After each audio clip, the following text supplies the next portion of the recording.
ಎಲ್ರಿಗೂ ನಮಸ್ಕಾರ ಬಂಧುಗಳೇ ಹಾಗೂ ಆತ್ಮೀಯ ಸ್ಪರ್ಧಾರ್ಥಿ ಸ್ನೇಹಿತರೆ. ನಾನು ಡಾಕ್ಟರ್ ಜಗದೀಶ್ ಬಸಾಪುರ್ ಉಪನ್ಯಾಸಕನಾಗಿ ಸೇವೆಯನ್ನು ಸಲ್ಲಿಸ್ತಾ ಇದ್ದೀನಿ. ಸ್ನೇಹಿತರೆ, ತಮಗೆಲ್ಲ ಗೊತ್ತಿದೆ, ಸ್ಪರ್ಧಾತ್ಮಕ ಪರೀಕ್ಷೆಯಲ್ಲಿ ಪ್ರಯತ್ನ ಭಾಳ ಅವಶ್ಯಕ ಅಂತ ಹೇಳಿ ಆ ನಿಟ್ಟಿನಲ್ಲಿ ವಿಜಯಪುರದ ಗೆಜ್ಜಿ ಕರಿಯರ್ ಅಕಾಡೆಮಿ ಅವರು ನೂತನವಾಗಿ ತಮ್ಮ ಸ್ಪರ್ಧಾ ತರಬೇತಿ ಕೇಂದ್ರವನ್ನು ಆರಂಭಿಸ್ತಾ ಇದ್ದಾರೆ. ಅವರು ಶ್ರದ್ಧೆಯಿಂದ ಮತ್ತು ಅತ್ಯಂತ ಪರಿಶ್ರಮದಿಂದ ತಮ್ಮೆಲ್ಲರಿಗೂ ಕೂಡ ಸ್ಪರ್ಧಾತ್ಮಕ ಪರೀಕ್ಷೆಯ ವಿಷಯಗಳನ್ನು ಮನನ ಮಾಡ್ತಾರೆ ಮತ್ತು ತಮ್ಮನ್ನು ಗೆಲುವಿನ ಕಡೆಗೆ ಒಯ್ತಾರೆ ಅನ್ನುವಂಥ ಭರವಸೆ ನಂದಾಗಿದೆ.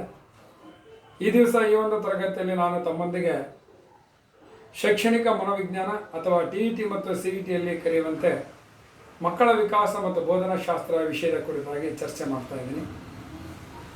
ಕಡ್ಡಾಯ ಪತ್ರಿಕೆಯಲ್ಲಿ 30 ಅಂಕಗಳಿಗೆ ಮಕ್ಕಳ ವಿಕಾಸ ಮತ್ತು ಬೋಧನಾಶಾಸ್ತ್ರದ ಪ್ರಶ್ನೆಗಳನ್ನು ನಾವೆಲ್ಲ ನೋಡ್ತೀವಿ ಸ್ನೇಹಿತರೆ. ನಮ್ಮ ಶಿಕ್ಷಕ ವೃತ್ತಿಯ ತರಬೇತಿ ಅವಧಿಯಲ್ಲಿ ಕೂಡ ನಾವು ಬೋಧನಾಶಾಸ್ತ್ರದ ಬಗ್ಗೆ, ಮಕ್ಕಳ ವಿಕಾಸದ ಬಗ್ಗೆ ತಿಳ್ಕೊಂಡು ಬಂದಿರ್ತೀವಿ. ಆದರೆ ಎಕ್ಸಾಮಿನೇಷನಲ್ಲಿ ಕೇಳುವ ಪ್ರಶ್ನೆಗಳಿಗೆ ನಾವು ಉತ್ತರವನ್ನು ಕೊಡಬೇಕಾದ್ರೆ ಇಲ್ಲಿ ಮಲ್ಟಿಪಲ್ ಚಾಯ್ಸ್, ಬಹು ಅಂಶ ಆಯ್ಕೆಯ ಪ್ರಶ್ನೆಗಳಿರ್ತವೆ. ಅದಕ್ಕೆ ನಮಗೆ ಡೀಪ್ ಆಗಿರುವಂಥ ಒಂದು ನಾಲೆಜ್ ಬೇಕಾಗ್ತದೆ. Otherwise we can't able to find out the correct answer. ಅದಿಲ್ಲದೆ ಇದ್ದರೆ ನಾವು ಸರಿಯಾದಂಥ ಉತ್ತರವನ್ನು ಕೊಡಲಿಕ್ಕೆ ಸಾಧ್ಯ ಆಗಲ್ಲ. ಆ ನಿಟ್ಟಿನಲ್ಲಿ ನಾವು ಓದಬೇಕಾದಾಗ ಏನು ಪ್ರಶ್ನೆಯನ್ನು ಕೇಳ್ಬೋದು ಅಂಥೇಳಿ ವಿಶ್ಲೇಷಣೆ ಮಾಡ್ತಾ ಅದನ್ನು ಮನನ ಮಾಡ್ತಾ ಓದುವುದು ಭಾಳ ಒಳ್ಳೆಯದು. ಆ ನಿಟ್ಟಿನಲ್ಲಿ ನಾನಿವತ್ತು ಮಕ್ಕಳ ವಿಕಾಸ ಮತ್ತು ಬೋಧನಾಶಾಸ್ತ್ರದಲ್ಲಿ ಒಂದು ಪರಿಕಲ್ಪನೆ, ಅದು ಬೆಳವಣಿಗೆ ಮತ್ತು ವಿಕಾಸದಲ್ಲಿ ಬರುತ್ತೆ. ಆ ಬೆಳವಣಿಗೆ ಮತ್ತು ವಿಕಾಸದಲ್ಲಿ ಅನೇಕ ಸಿದ್ಧಾಂತಗಳನ್ನು ನೋಡ್ತೀವಿ.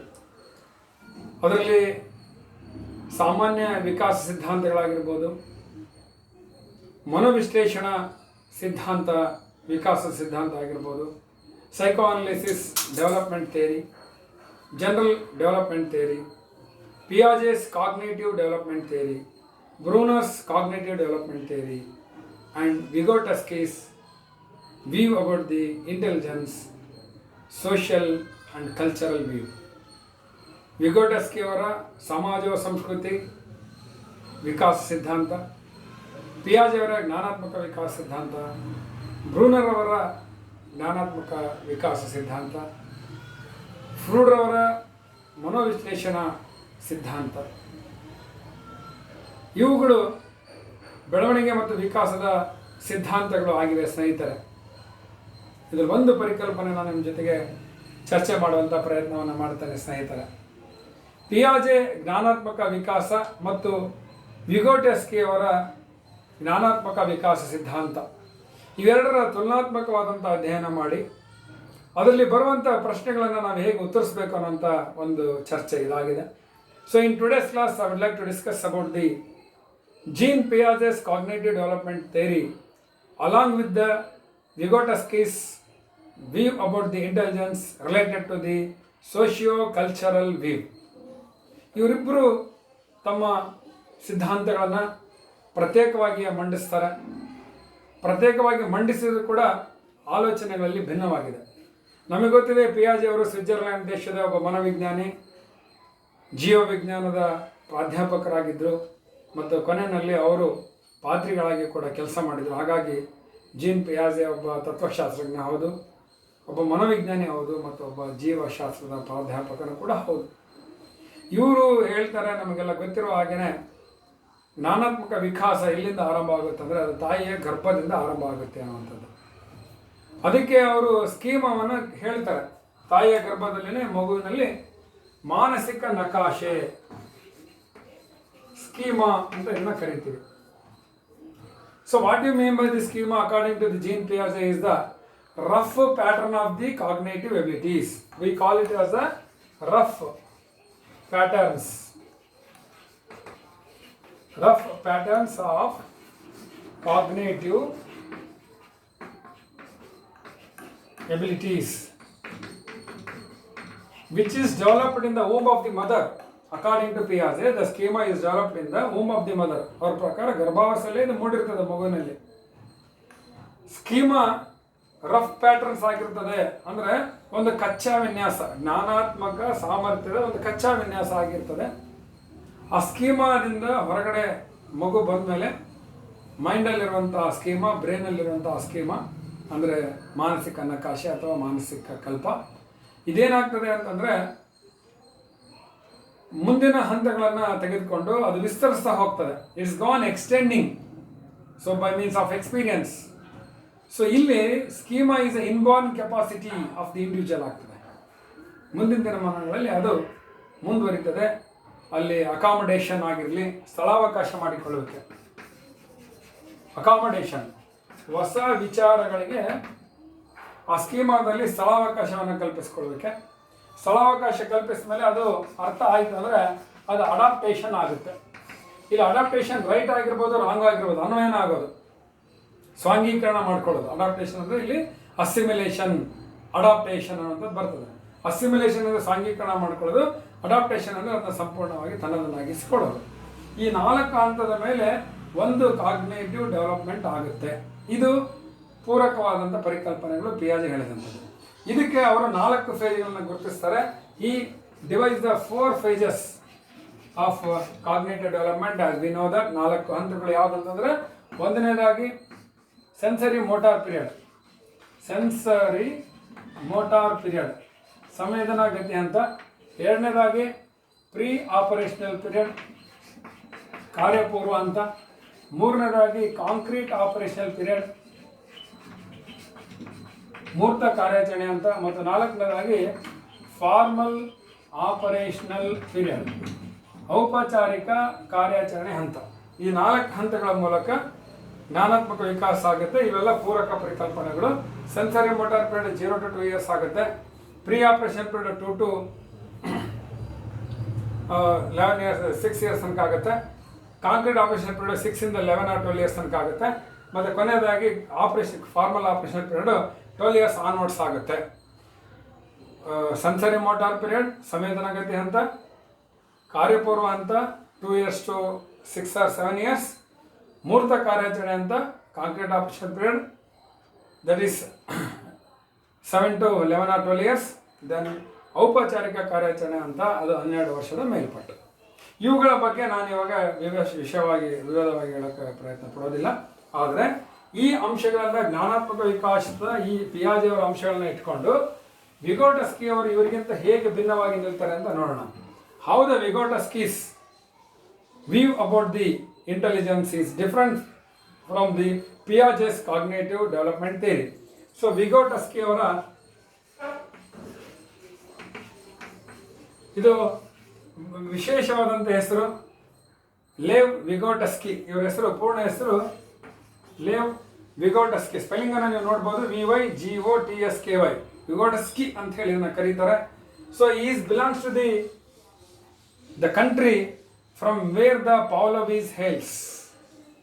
ನಮ್ಮ ಪ್ರಸಿದ್ಧ ಶಾಸ್ತ್ರೀಯ ಅನುಬಂಧನ ಸಿದ್ಧಾಂತದ ಪ್ರತಿಪಾದಕರಾದಂಥ ಇವಾನ್ ಪೆಟ್ರೋವಿಚ್ ಪಾವ್ಲೋವ್ ಅವರ ದೇಶದಿಂದ ಲೇವ್ ವಿಗೋಟಸ್ಕಿ ಅವರು ಬರ್ತಾರೆ.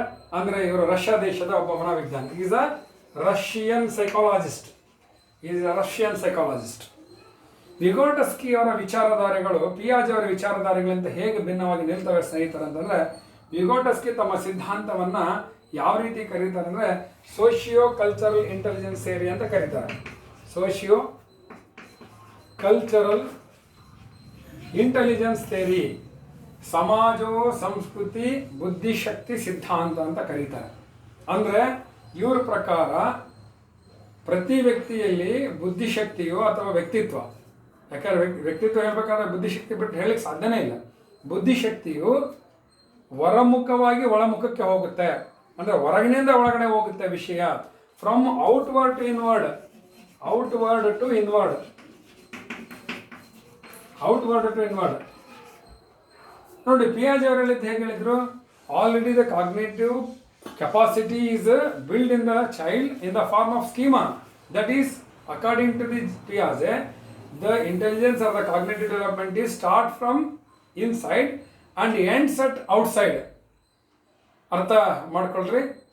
ಪಿಯಾಜೆ ಅವರ ಪ್ರಕಾರ ಜ್ಞಾನಾತ್ಮಕ ವಿಕಾಸ ಒಳಗಿನಿಂದ ಆರಂಭವಾಗಿ ಹೊರಗಡೆ ಅದು ಪ್ರಕಟಿಸಲ್ಪಡುತ್ತದೆ. ತನ್ನೊಳಗೆ ಬಂದಿರುವಂಥ ವಿಚಾರಧಾರೆಗಳನ್ನು ಮಗು ಹೊರಗಡೆ ಅದನ್ನು ಟೆಸ್ಟ್ ಮಾಡಿಕೊಂಡು ಅಂತಿಮಗೊಳಿಸ್ಕೊಳ್ತಾನೆ. ಇದು ಪಿಯಾಜೆ ಸಿದ್ಧಾಂತ. ವಿಗೋಟಸ್ಕಿ ಅವರ ಸಿದ್ಧಾಂತ ಏನಂತಂದರೆ, the intelligences move from outside to inside. It is start outside and it reach inside and finally the child will finalize the ability of production of cognitive ideas. ಹೊರಗಿನಿಂದ ಬರುತ್ತೆ. ಹೊರಗಿನಿಂದ ಎಲ್ಲಿಂದ ಬರುತ್ತೆ? Who are the agencies, which are the agencies for outward input of the things. ಇಲ್ಲಿಂದ ಹೆಂಗೆ ಹೋಗ್ತದೆ ಮಗುವಿನ ಇದ್ರೊಳಗೆ ಅಂದರೆ we should not pour anything. ಇದರ ಅರ್ಥ ಹೊರಗಿಂದ ಹಾಕಿಬಿಡ್ಬೇಕಂತ ಏನಿಲ್ಲ. Natural interaction with the society. Natural interaction with the society ಮತ್ತು ಸಂಸ್ಕೃತಿ. ಪ್ರತಿಯೊಬ್ಬ ವ್ಯಕ್ತಿಯ ಸಂಸ್ಕೃತಿ ಮತ್ತು ಸಮಾಜ ಜೊತೆಗೇನೆ ಇರ್ತಾವೆ. ಸಮಾಜ ಸಂಸ್ಕೃತಿಯನ್ನು ಪ್ರತ್ಯೇಕ ಮಾಡಲಿಕ್ಕೆ ಸಾಧ್ಯ ಇಲ್ಲ. ಯಾಕೆ ಅಂತಂದರೆ ಸೊಸೈಟಿ ಅಂತಂದರೆ ಜನ ಸಮುದಾಯ. ಆ ಜನ ಸಮುದಾಯ ತನ್ನ ಸಂಪ್ರದಾಯಗಳನ್ನು ರೂಢಿಸ್ಕೊಂಡಿರ್ತದೆ. ಅಂಥ ಸಂಪ್ರದಾಯವನ್ನು ನಾವು ಸಂಸ್ಕೃತಿ ಅಂತ ಕರೀತೀವಿ. ನಮ್ಮ ಆಚಾರ ವಿಚಾರಗಳು, ನಾವು ಏನಾಗಿದ್ದೇವೆ ಅನ್ನೋದು ನಮ್ಮ ಸಂಸ್ಕೃತಿ ಆಗಿದೆ. ನಾವೇನನ್ನು ಉಪಯೋಗಿಸ್ತೀವಿ ಅನ್ನೋದು ನಮ್ಮ ನಾಗರಿಕತೆ ಆಗಿದೆ. What we are is the culture, what we use the civilisation. So socio cultural interaction ಆಗೇ ಇರುತ್ತೆ ಇಲ್ಲಿ. ಈ ಇಂಟ್ರಾಕ್ಷನ್ನಿಂದಾಗಿ ನ್ಯಾಚುರಲ್ ಆಗಿ ಇಂಟ್ರಾಕ್ಷನ್ ಆಗುತ್ತೆ ಮಗುವಿನ ಹತ್ರ ಹೊರಗಡೆ ಗರ್ಭದಿಂದ ಹೊರಗಡೆ ಬಂದಾಗಲೇ. ಆಗ ಆ ಮಗುವಿನಲ್ಲಿ ಪರ್ಸೆಪ್ಷನ್ ಎಬಿಲಿಟಿ, ಅಟೆನ್ಷನ್ ಎಬಿಲಿಟಿ, ಗ್ರಹಿಕಾ ಸಾಮರ್ಥ್ಯ ಮತ್ತು ಅವಧಾನ ಸಾಮರ್ಥ್ಯ, ಲರ್ನಿಂಗ್ ಎಬಿಲಿಟೀಸ್ಗಳು ಆ ಮಗುವಿನಲ್ಲಿ ಮೂಡ್ತಾ ಹೋಗ್ತವೆ ಅಂತ ಅನ್ನೋಂಥದ್ದು. ಅದಕ್ಕೆ ಈ ಸೋಷಿಯೋ ಕಲ್ಚರಲ್ ಏಜೆನ್ಸೀಸ್ಗಳು ಯಾರು ಅಂದರೆ the parents, the advanced peers. ತನಗಿಂತ ಆ ಮಗುವಿಗಿಂತ ತುಂಬ ಅಡ್ವಾನ್ಸ್ ಆಗಿರುವಂಥ ಒಂದು ತನ್ನ ಸಮವಯಸ್ಕರು ಕೂಡ ಇಲ್ಲಿ ಸೋಷಿಯೋ ಕಲ್ಚರಲ್ ಏಜೆಂಟ್ ಆಗಿ ಕೆಲಸ ಮಾಡ್ತಾರೆ. Then finally the teachers and societal people, ಇವರೆಲ್ಲರೂ ಕೂಡ ನಮಗೆ ಇಲ್ಲಿ ಸೋಷಿಯೋ ಕಲ್ಚರಲ್ ಏಜೆಂಟ್ಸ್ ಆಗಿ ಇಲ್ಲಿ ಕೆಲಸವನ್ನು ಅವರು ಮಾಡ್ತಾರೆ. ಇವ್ರ ಮೂಲಕ ಈ ಮಗು ವಿಷಯವನ್ನು ಹೊರಗಡೆಯಿಂದ ಒಳಗಡೆ ತಗೊಂಡು ಆಮೇಲೆ ಅದನ್ನು ಪ್ರಕಟ ಮಾಡುತ್ತೆ. ಇಲ್ಲಿ ಪೋರೇನಿಯನ್ ಅಲ್ಲ, ತಗೊಳ್ಳುತ್ತದೆ, ಇಂಟ್ರಾಕ್ಷನ್ ಮಾಡ್ಕೊಳ್ಳುತ್ತೆ ಅಷ್ಟೇ. ಆಮೇಲೆ ಅದನ್ನ ಹೊರಗಡೆ. ಅದಕ್ಕೆ ಇಲ್ಲೊಂದು ಎಕ್ಸಾಂಪಲ್ ಕೊಡ್ತಾರೆ ವಿಗೋಟಸ್ಕಿ ಅವರು, ರಷ್ಯಾ ದೇಶದ ಸೈಕಾಲಜಿಸ್ಟು. ಅನೇಕ ಸಾರಿ 2 ವರ್ಷದೊಳಗೆ ಇರುವಂಥ ಮಗು ತಾನು ಬೇರೆಯವರಿಂದ ಕೇಳಿದಂಥ ಮಾತುಗಳನ್ನು ತೆಗೆದುಕೊಂಡು ಅದನ್ನು ತನ್ನೊಳಗೆ ತಾನು ಮಾತಾಡ್ಕೊಳ್ತಾ ಇರ್ತಾನೆ. ಯಾರು ಇರೋದಿಲ್ಲ ಅವನ ಎದುರಿಗೆ, ಆದರೆ ತಾನೇ ಮಾತಾಡ್ಕೊಳ್ತಿರ್ತಾನೆ. ತನ್ನಷ್ಟಕ್ಕೆ ತಾನು ಮಾತಾಡಿಕೊಳ್ಳುವುದು ಅಂತ ಅದನ್ನು ಕರೀತಾರೆ. The one self private speech ಅಂತ ಅದ್ರ ಹೆಸರು. One self private speech. ಇಲ್ಲಿ ಏನು ಪ್ರಶ್ನೆ ಬರ್ತದೆ TET CET one self private speech, why the child is undergo one self private speech. ಮಗು ಯಾಕೆ ತನ್ನಷ್ಟಕ್ಕೆ ತಾನೇ ಮಾತಾಡ್ಕೊಳ್ಳುತ್ತೆ 2 ವರ್ಷದ ಒಳಗಿನ ಮಗು ಅಂತಂದರೆ, so it is rehearsing what dialogues it's taken from the parents, teachers, or maybe no teachers because the child of 2 years may not be get any teacher or advanced peer.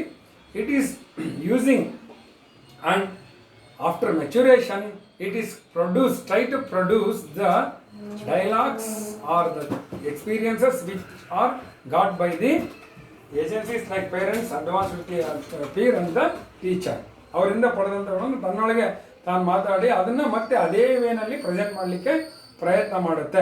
ಹಿಂಗೆ cognitive develop ಆಗುತ್ತೆ ಅಂತ ಹೇಳ್ತಾರೆ ವಿಗೋಟಸ್ಕಿ ಅವರು.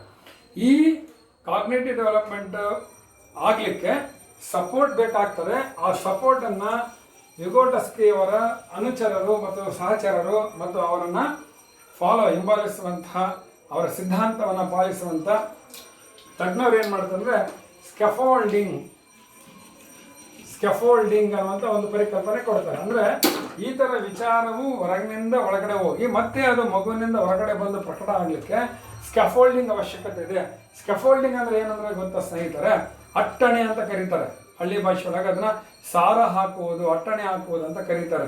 ನೀವು building ಕಟ್ಟಬೇಕಾದಾಗ ನೋಡಿರ್ತೀರಿ, ಅದು 2 ಅಂತಸ್ತು 3 ಅಂತಸ್ತಿನ building ಕಟ್ಟಬೇಕಾದಾಗ ಅದಕ್ಕೆ ಟೆಂಪ್ರರಿ ಆಗಿರುವಂಥ ಅಟ್ಟಣೆ ಹಾಕ್ಕೊಂಡು ಅದ್ರ ಮೇಲೆ ಅವರು ಇಟ್ಟಿಗೆ ಕಲ್ಲುಗಳನ್ನು ಮತ್ತು ಸಿಮೆಂಟನ್ನು ಹಾಕ್ತಾ ಹೋಗ್ತಿರ್ತಾರೆ. ಬಿಲ್ಡಿಂಗ್ ಕಂಪ್ಲೀಷನ್ ಆದಮೇಲೆ ತೆಗೆದುಬಿಡ್ತಾರೆ. So it is a supporting platform. Scaffolding means supporting platform. This is a word used by the Vygotsky. Hence, the Vygotsky's theory is also called as the constructivism approach. ಇದನ್ನೇನಂತ ಕರೀತಾರೆ ಸ್ನೇಹಿತರೆ ಅಂದರೆ constructivism approach ಅಂತ ಕರೀತಾರೆ. Scaffolding ಅಂತಂದರೆ the instructions which are planned to give to the young ones. So ನಮಗಿಂತ ಕೆಳಗಡೆ ಇರುವಂಥ ಸ್ವೀಕರಿಸುವಂಥ ವಿದ್ಯಾರ್ಥಿಗಳಿಗೆ ನಾವು ಏನು ಅವರಿಗೆ ಬೋಧಿಸಬೇಕು, ಏನು ಹೇಳಬೇಕು ಅಂತೇಳಿ ತಯಾರು ಮಾಡಿ ಕೊಡುವಂಥದ್ದು. ಉದಾಹರಣೆಗೆ 2 ವರ್ಷದ ಒಂದು ಮಗುವಿಗೆ ಕ್ಲೀನಾಗಿ ಇಟ್ಕೋಪ ನಿನ್ನ ಪುಸ್ತಕಗಳನ್ನು ಅಥವಾ ನಿನ್ನ ಗೊಂಬೆಗಳನ್ನು ಅಂತ ಹೇಳೋದಿದೆಯಲ್ಲ, ಇದು ಇನ್ಸ್ಟ್ರಕ್ಷನ್. ಸೊ ಆ ಮಗುವಿಗೆ ಏನು ಗೊತ್ತಿಲ್ವೋ ಅದ್ರ ಬಗ್ಗೆ ಹೇಳ್ತಾ ಹೋಗೋದು. ತದನಂತರ ಆ ಮಗು ಅದನ್ನು ಮುಂದೆ ತಾನು ಅದನ್ನ ಅರ್ಥ ಮಾಡಿಕೊಂಡು ಮತ್ತು ಅದನ್ನ ಪ್ರಕಟ ಮಾಡಿಬಿಡುತ್ತೆ. ಇದಕ್ಕೆ ನಾವು ಮಧ್ಯವರ್ತಿ ಅಂತ ಕೂಡ ಈ ಪದವನ್ನು ಕರೀತಾರೆ. Scaffolding is a supporting platform to develop the cognitive ability. ಹಾಗಾದರೆ ಒಂದು ಮಗು ಎಷ್ಟು ಕಾಗ್ನೇಟಿವ್ ಎಬಿಲಿಟಿಯನ್ನು ಡೆವಲಪ್ ಮಾಡಿಕೊಳ್ಳುತ್ತೆ ಅನ್ನೋದಕ್ಕೆ ಮತ್ತೊಂದು ಕಾನ್ಸೆಪ್ಟನ್ನು ವಿಗೋಟಸ್ಕಿ ಅವರು ಕೊಡ್ತಾರೆ. ಅದನ್ನ ZPD ಅಂತ ಕರೀತಾರೆ ಸ್ನೇಹಿತರೆ. How much cognitive ability is going to develop and express by the child, that is called as a ZPD. ZPD long form ಏನಂದರೆ zone of proximal development, zone of proximal development ಅಥವಾ zone of potential development. ಗರಿಷ್ಠ ಸಾಮರ್ಥ್ಯ ವಿಕಾಸ ವಲಯ, ಗರಿಷ್ಠ ಸಾಮರ್ಥ್ಯ ವಿಕಾಸ ವಲಯ ಅಂತ ಕರೀತಾರೆ. ಏನಿದು ಗರಿಷ್ಠ ಸಾಮರ್ಥ್ಯ ವಿಕಾಸ ವಲಯ ಅಂದರೆ ನೋಡಿ, ಒಂದು ಮಗುವಿನ ಸುತ್ತ around A child of 2 years ಅಂದ್ಕೊಳ್ಳಿ. 2 ವರ್ಷದ ಒಂದು ಮಗುವಿನ ಸುತ್ತ ಯಾರಿದ್ದಾರಪ್ಪ? ಪೇರೆಂಟ್ಸ್ ಇದ್ದಾರೆ, ಅದರಲ್ಲಿ ಮದರ್ ಇದ್ದಾರೆ, ಅದರಲ್ಲಿ ಫಾದರ್ ಇದ್ದಾರೆ, ಅದರಲ್ಲಿ ಒಬ್ಬ ಎಲ್ಡರ್ ಬ್ರದರ್ ಇದ್ದಾನೆ, ಒಬ್ಬ ಎಲ್ಡರ್ ಸಿಸ್ಟರ್ ಇದ್ದಾರೆ, ಮತ್ತು ಒಬ್ಬ ಅಡ್ವಾನ್ಸ್ಡ್ ಪೀರ್ ಇದ್ದಾನೆ, ಅವನ ಅಕ್ಕಪಕ್ಕದಲ್ಲಿ ಇದ್ದಾನೆ, ಅವನು ಇವರಿಗಿಂತ ಸ್ವಲ್ಪ ಅಡ್ವಾನ್ಸ್ ಇದ್ದಾನೆ ಅವನು. ಆಮೇಲೆ ಒಬ್ಬ ಅಜ್ಜಿ ಇದ್ದಾರೆ, grandmother is there, grandfather is there. So ಇವರೆಲ್ಲರ ವಿಚಾರಧಾರೆಗಳನ್ನು ಮಗು ಕೇಳಿಸ್ಕೊಳ್ತಿರ್ತದೆ. ಕೇಳಿಸ್ಕೊಂಡು ಅದನ್ನ ಪ್ರೈವೇಟ್ ಸ್ಪೀಚ್ ಮಾಡ್ಕೊಳ್ಳುತ್ತೆ, ತಾನೇ ತಾನು ಮಾತಾಡ್ತಿರ್ತದೆ. ಯಾಕಂದರೆ ಅವ್ರು ಯಾವ ರೀತಿ ಹೇಳಿದ್ರು ಅದೇ ರೀತಿ ಮುಂದೆ ಪ್ರಕಟ ಮಾಡ್ಬೇಕಂತ ಹೇಳೋದು ಪ್ರಯತ್ನ ಮಾಡ್ತಾ ಇರ್ತದೆ. ಇಷ್ಟು ಜನರು ಏನು ವಿಷಯಗಳನ್ನು ಇಲ್ಲಿ ಕೊಡ್ತಾರೋ ಆ ವಿಷಯಗಳನ್ನು ಆಯ್ಕೆ ಮಾಡಿಕೊಂಡು ಅದು ಗರಿಷ್ಠವಾದಂಥ ಒಂದು ಪ್ರಕಟಣೆಯನ್ನು ಮಾಡುತ್ತೆ ಈ ವಲಯಕ್ಕೆ. So this zone is called as the zone of proximal development or zone of potential development.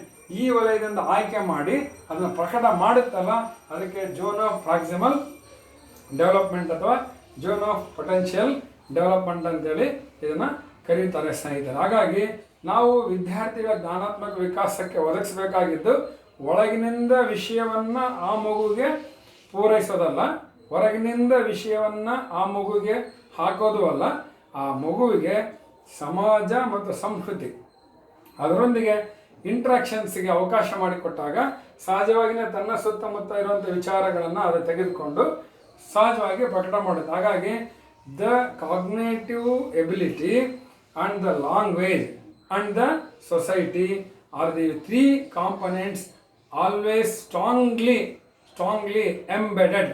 ಈ 3 ಪರಿಕಲ್ಪನೆಗಳು ಜ್ಞಾನಾತ್ಮಕ ವಿಕಾಸ, ಸಮಾಜ ಮತ್ತು ಈ ಒಂದು ಕಲ್ಚರ್ ಇದೆಯಲ್ಲ, ಲ್ಯಾಂಗ್ವೇಜ್ ಇದೆಯಲ್ಲ, ಇವು 3. ಯಾಕೆಂದರೆ ಮಗು 2ನೇ ವರ್ಷದವರೆಗೆ ವಿಷಯವನ್ನು ಅನೇಕ ಸಂಕೇತಗಳನ್ನು ಉಪಯೋಗಿಸ್ಕೊಂಡು ಅದನ್ನು ಭಾಷೆಯನ್ನಾಗಿ ಪರಿವರ್ತನೆ ಮಾಡಿ ಹೇಳ್ತಾ ಹೋಗ್ತಾನೆ. ಹಾಗಾಗಿ the first ever media to express the idea from the child is the language. ಹಾಗಾಗಿ ಲ್ಯಾಂಗ್ವೇಜಿಗೆ ಅಲ್ಲಿ ಭಾಳ ಮುಖ್ಯವಾದಂಥ ಸ್ಥಾನ ಅಲ್ಲಿ ಸಿಗ್ತದೆ ಅಂತೇಳಿ. ಹಾಗಾಗಿ ಲ್ಯಾಂಗ್ವೇಜು, ಸೊಸೈಟಿ ಅಥವಾ socio cultural environment and the cognitive development, these 3 R strongly embedded each other. ಇವು ಅತ್ಯಂತ ಬಲವಾಗಿ ಒಂದನ್ನೊಂದು ಬಂಧಗೊಳಿಸಲ್ಪಟ್ಟಿವೆ ಮತ್ತು ಅದರಿಂದ ಕಾಗ್ನೇಟಿವ್ ಡೆವಲಪ್ಮೆಂಟ್ ಪ್ರತಿ ಮಗುವಿನಲ್ಲಿ ಕೂಡ ಆಗುತ್ತೆ ಅಂತ ಅನ್ನುವಂಥದ್ದು ವಿಗೋಟಸ್ಕಿಯವರ ವಿಚಾರಧಾರೆ ಆಗಿರ್ತದೆ.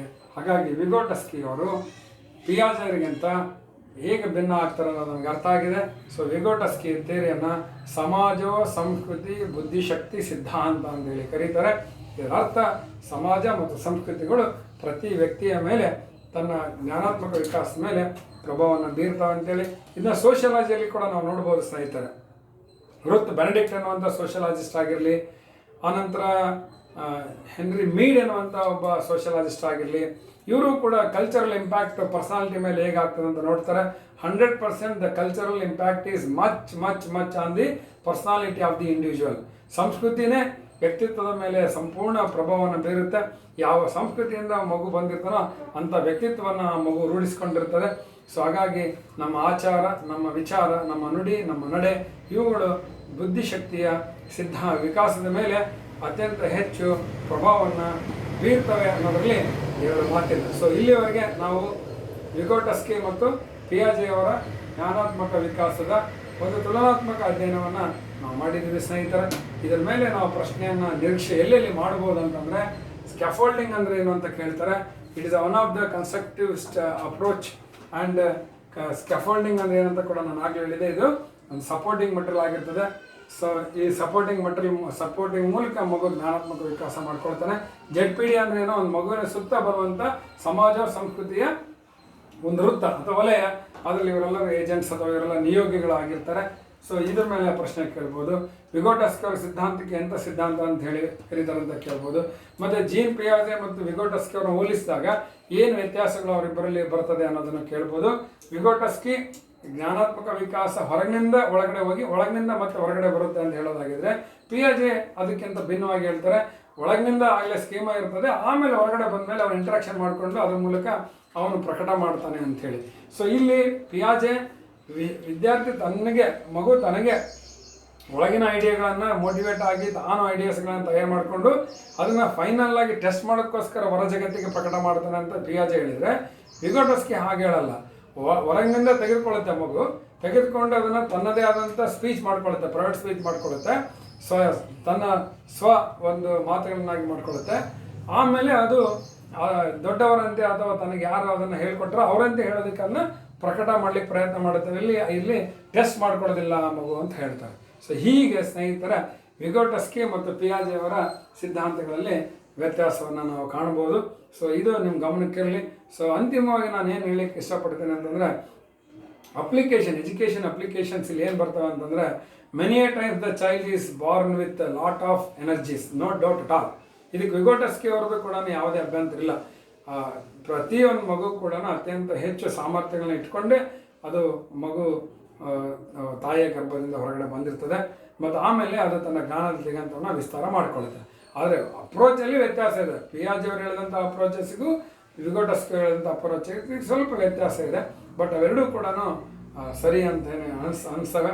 ಆ ನಿಟ್ಟಿನಲ್ಲಿ ಸಂದರ್ಭಕ್ಕನುಸಾರವಾಗಿ ನಾವು ಈ ವಿಗೋಟಸ್ಕಿಯವರ ಮತ್ತು ಪಿಯಾಜೆ ಅವರ ಜ್ಞಾನಾತ್ಮಕ ವಿಕಾಸ ನಾವು ಸಿದ್ಧಾಂತಗಳನ್ನು ನೋಡ್ಬೋದಾಗಿದೆ ಸ್ನೇಹಿತರೆ. ಸೊ ಹೀಗೆ ನಮ್ಮ ಪಾಠಗಳು ಮುಂದುವರಿತದೆ. ಮತ್ತು ಈಗ ನಮಗೆ ಈ ಒಂದು ವಿಷಯದ ಮೇಲೆ ನಿರಂತರವಾಗಿ ನಿಮ್ಮೊಂದಿಗೆ ನಾನು ಚರ್ಚೆಯಲ್ಲಿ ಇರ್ತೇನೆ. ಧನ್ಯವಾದಗಳು.